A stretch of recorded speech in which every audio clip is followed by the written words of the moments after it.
Is this the end for buyer's agents?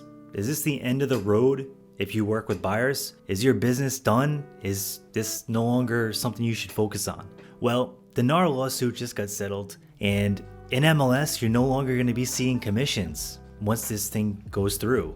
If they approve the settlement and these changes happen, then guess what? Commissions are no longer going to be put in MLS, and the entire game's going to change. I built most of my business based on representing buyers, and we use buyer agency agreements. We've done all this stuff, but the landscape is changing. And in this video, I want to talk to you about some of the potential things that can happen, so hopefully you can stay ahead of it and shift your business so that you can not only survive this, but thrive inside of it. Let's dive right into the video.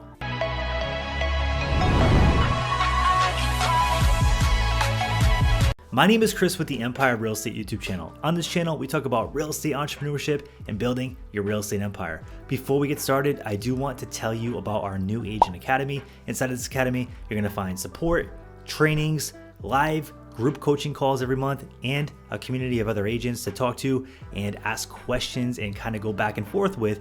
We even have it set up on School, so you can download the School app and ask questions inside of the community throughout your real estate day. So be sure to check that out. There's a link down in the description below. So these are strange times to be in real estate. There are all kinds of things going on, and the landscape as a real estate agent is changing. I've been in real estate for 9 years. I started when I was 22. And back when I was 22, things were a lot different. Actually, I remember buying Zillow leads for like $20 a lead or $21 a lead. Times have changed, right?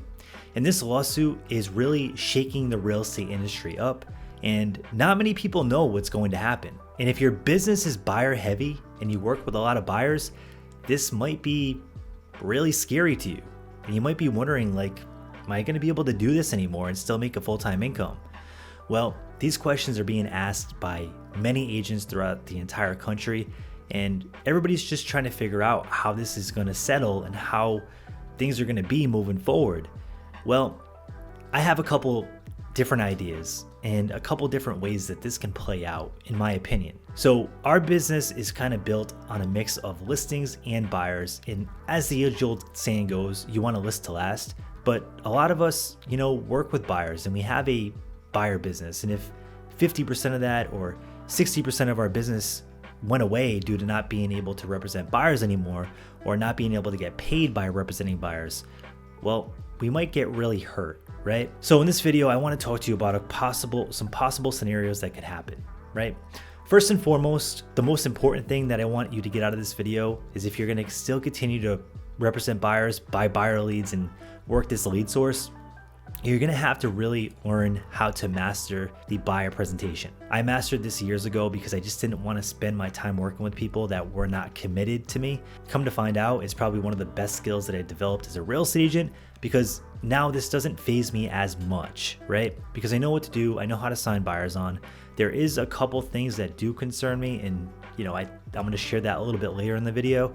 But as far as signing buyer clients on and showing value as a real estate agent and as a buyer's agent, it doesn't really faze me because I figured this part out. So if you want to check that out, I did just upload a class that you can take inside the new Agent Academy, and that's gonna kind of outline everything that you need to know about presenting and doing buyer consultations and signing on buyer clients so that they are well aware of how the commission structure works, and so that they're committed to working with you, and so you can continue to get paid as a buyer's agent in most situations. Now, there are odd situations out there where people are just short on money, and that's some things that I do want to also talk about. Overall, to develop the skill set is very important. Another thing I want to talk about is, the thing that does concern me, and that's the commissions really breaking down. I think there's going to be a lot of real estate startups that come out of this, a lot of startup companies, a lot of entrepreneurs that see opportunity in this, that offer this as a flat fee. So they might charge $2,000, or they might charge $3,000 to represent you as a buyer. So a lot of the commissions can really be drastically hit by this, and I don't know how they're going to make it work from a logistics standpoint. I don't know how they're going to make it profitable.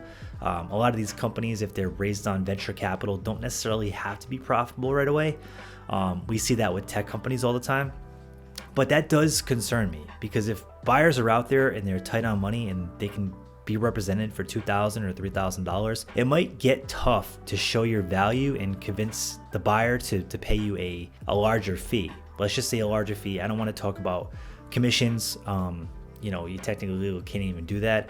So we know we get paid, on average. There are ranges in commissions, but I do worry that, these tech companies or these big players will come out with something where it really drives the commissions down and it becomes very hard to make money. Because let's face it, working with buyers is a lot of work.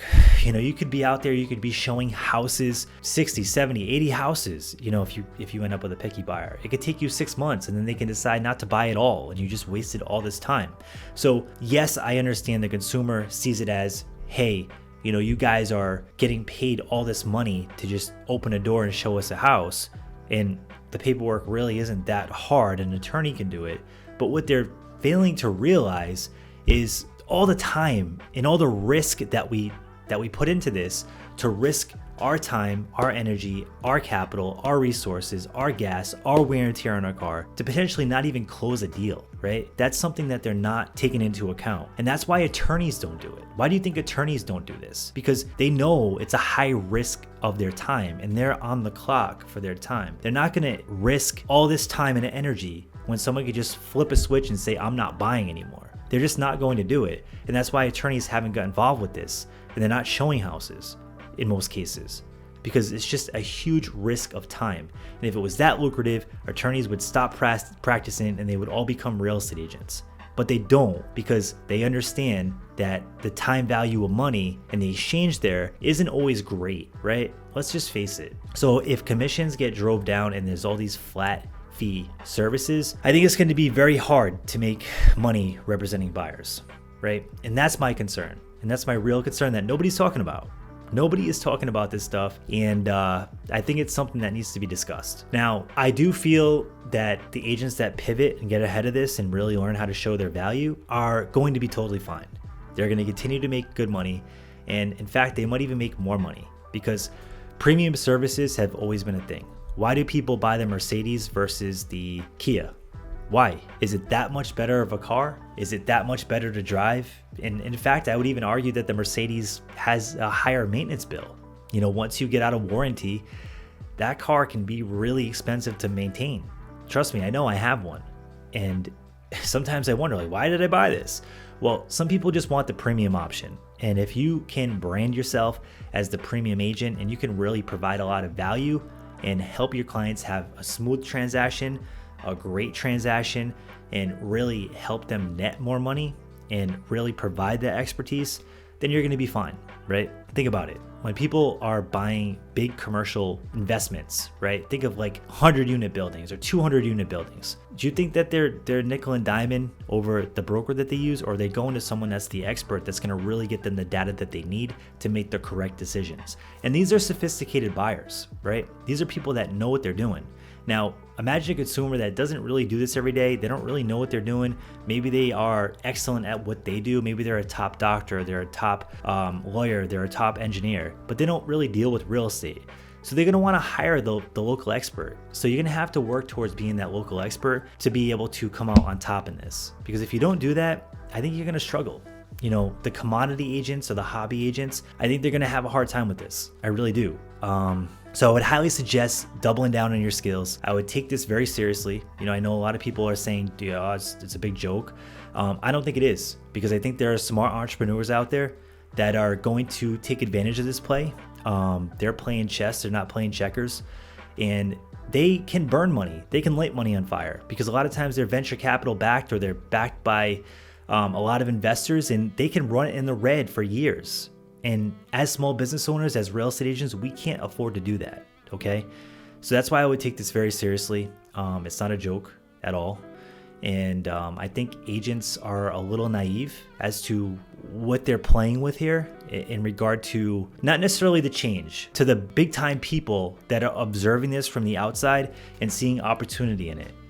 I think that's where agents are missing the boat. And I feel like they don't realize that these companies can run in the red for a very long time before they collapse. They can really run in the red and they can really lose money. And you just simply can't compete with that as a small business owner. Look at what's happening with different places like Amazon and all these big companies. The small business owner gets crushed. And unfortunately, as realtors, we're self-employed, we're small business owners, we're practitioners, we're owner-operators, and that's what could happen here. You know, a lot of us could get crushed. So again, take this serious, double down on your skills, get better at your craft, and really focus on branding yourself as that local expert. Because the people that have a brand, the people that are trusted in the marketplace, are going to be insulated from this. And I think the people that aren't, that are just hobby agents, are going to end up hurt. So drop it in the comment section what you think. I want to hear your feedback, and you have an awesome day as usual. Thanks for tuning in. Thank you for watching the Empire of Real Estate YouTube channel. On this channel, we talk about real estate and entrepreneurship. So if you like that kind of content and you haven't subscribed yet, smash the like button and subscribe. And before we go, there isn't a video over here that we think you'll like, so be sure to check that out as well. Thanks so much for tuning in, and you have a great day.